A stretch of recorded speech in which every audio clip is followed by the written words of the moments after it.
had lizards for more than 50 years. Started raising them up probably almost all my life.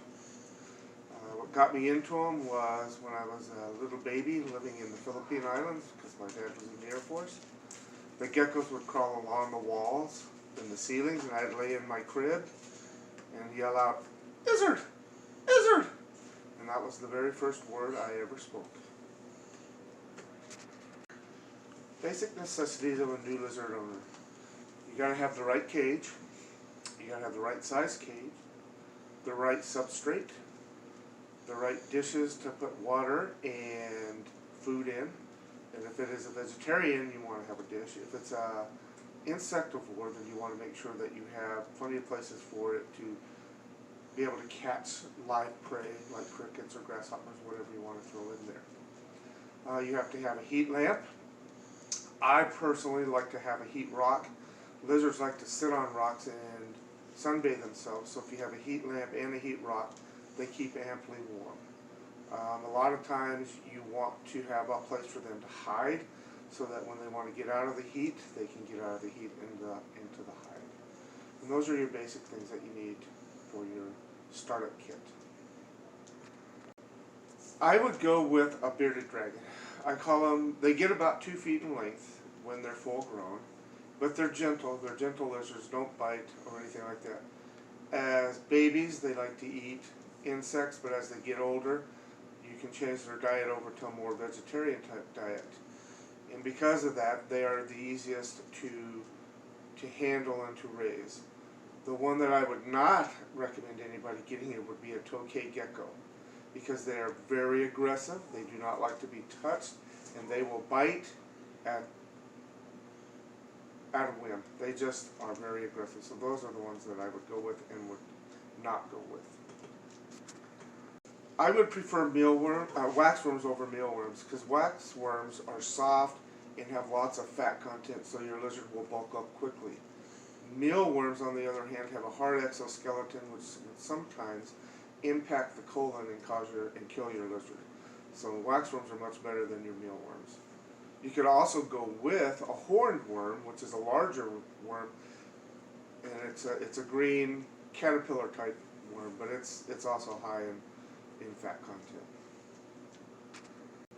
I would hold my lizard, and I would recommend anybody that owns a lizard to hold them every day. That way they get used to you holding them. Sometimes they will even look forward to you holding them because they do like the contact as well. Most lizards are solitary animals, but they do like that interaction with others, and so I would hold mine every day.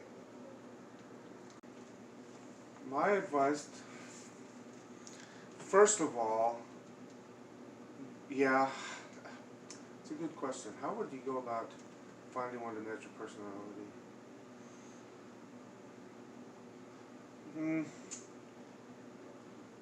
Well, you'd have to test them out. You'd have to look at lizards, go around, talk to friends that might have lizards or people that you come in contact that might have lizards that can give you an idea of what the disposition of a specific species is. Again, I go back to the bearded dragon as my first choice. A leopard gecko is also another choice because they're pretty gentle creatures and they don't mind being held too much. But your personality is really going to have a lot to deal with on what your lizard species should be.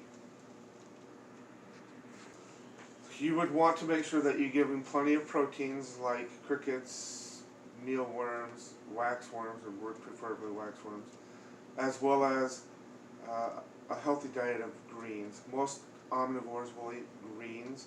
You can even do bell peppers. You can do carrots, shredded carrots, they like those. You can even do fruits and vegetables like bananas, not too many. Strawberries, a lot of them like. Stuff like that. Those are really good for an omnivore.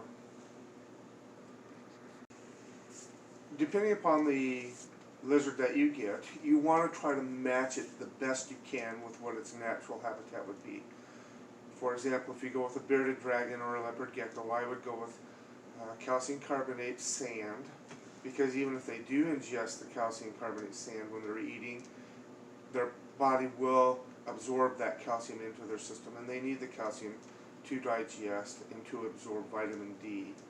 So that's what I'd go with. If you're going with a forest dwelling lizard, I would go with either the coconut, shredded coconut, to give yourself a better moisture absorbing substrate. They can burrow into that as well. A lot of people like the carpet. I'm not big on carpet, but it's easier to clean than the other substrates.